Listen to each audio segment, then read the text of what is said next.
Welcome to GK पाठशाला। आज आम गुरु दिवस विषय रे इंता भाषण देमा जेनटा कि आमर भाषण सुनिकी समस्ते प्रशंसा करबे। चालून 10 धाड़ी केनथे कहमा और केनथे आरंभ करमा चालून ई वीडियो माध्यम रे जानी नेमा। तो पहला प्रति वर्ष सेप्टेम्बर 5 तारिख रे गुरु दिवस पालन करा जाए। द्वितीय एही दिन भारतर पूर्वतन राष्ट्रपति डॉक्टर सर्वपल्ली राधाकृष्णन जन्मदिन। से जड़े महान शिक्षाविद दार्शनिक एवं जड़े आदर्श शिक्षक थिले। गुरु माने आम जीवनर अंधकार को दूर करी आलोकर बाट देखांती।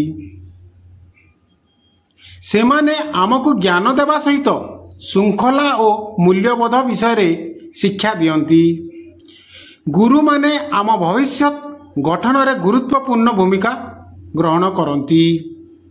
से माने आमको पितामाता परी स्नेह और आदर करती।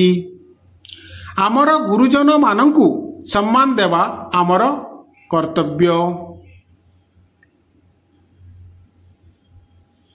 एही दिन विद्यालय एवं महाविद्यालय रे विभिन्न कार्यक्रम आयोजन करा जाए।